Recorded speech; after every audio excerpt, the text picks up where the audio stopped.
j'espère que vous allez bien. Aujourd'hui pour cette nouvelle vidéo, nous allons donc voir comment faire une plume aimantée.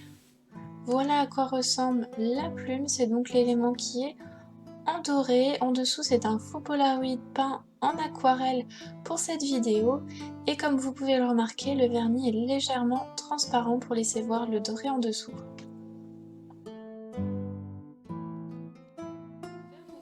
Et je vous laisse tout de suite avec le matériel. Donc pour faire cette plume, vous aurez besoin d'abord de Fimo doré, donc c'est en effect la numéro 11 Metallic Gold. Ensuite vous aurez besoin d'un rouleau pour étaler la pâte, d'un scalpel et d'un dotting tool pour donner la forme et les rainures de la plume. Ensuite pour l'aimant vous aurez besoin d'une plaque aimantée, donc autocollante, que vous pouvez découper de la taille que vous voulez, donc avec des ciseaux. Et pour finir, le seul vernis que vous utiliserez, c'est un vernis à ongles, donc c'est celui que je porte actuellement sur les doigts. C'est un vernis Kiko, le numéro 214, un blanc irisé.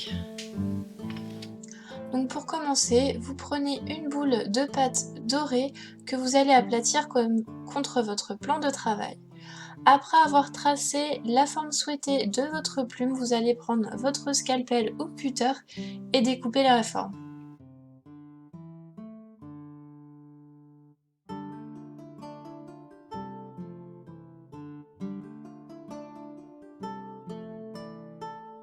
Après avoir enlevé l'excédent, vous prenez votre gros dotting tool pour enlever les marques que l'on a faites pour donner la forme de la plume tout à l'heure.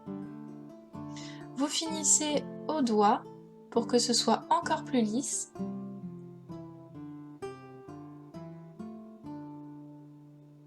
Une fois que c'est fait, vous prenez votre dotting tool le plus fin ou même un cure-dent si vous n'en avez pas et vous allez tracer le trait du milieu.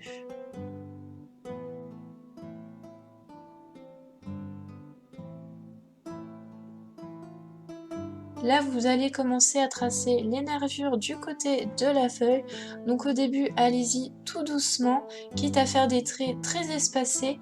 Et vous allez ensuite revenir petit à petit dessus pour que ce soit bien précis et net.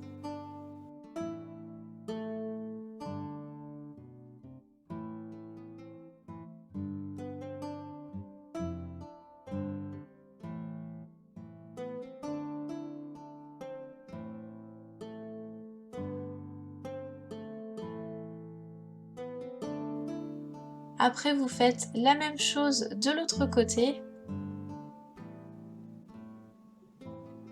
Ensuite, vous allez prendre votre plaque aimantée, calculer à peu près la surface aimantée qu'il vous faudra.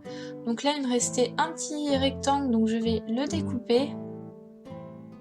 Ensuite, je vais le coller, c'est pas grave s'il est légèrement plus grand que ma plume.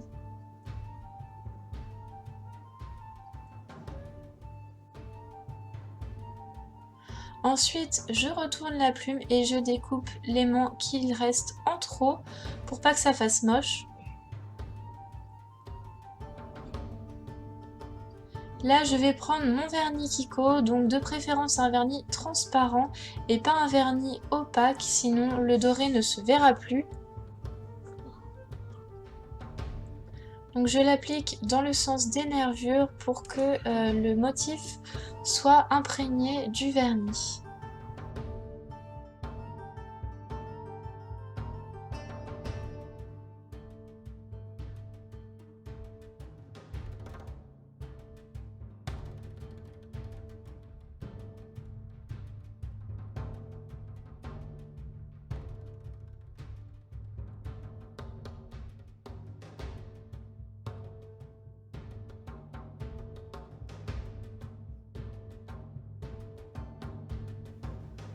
Ensuite, pareil, je fais la même chose de l'autre côté. J'essaie aussi de marquer la nervure centrale.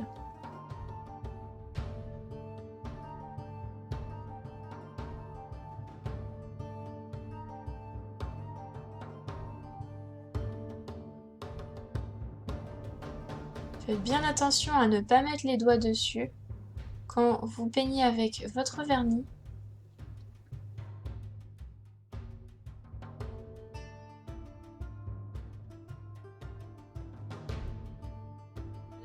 que cette vidéo vous a plu.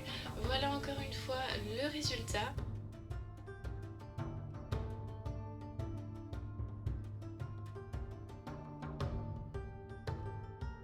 J'espère que vous allez commenter, partager cette vidéo, partager également vos idées sur le forum et les réseaux sociaux et je vous dis à la semaine prochaine pour une prochaine vidéo à 16 h vendredi. Salut!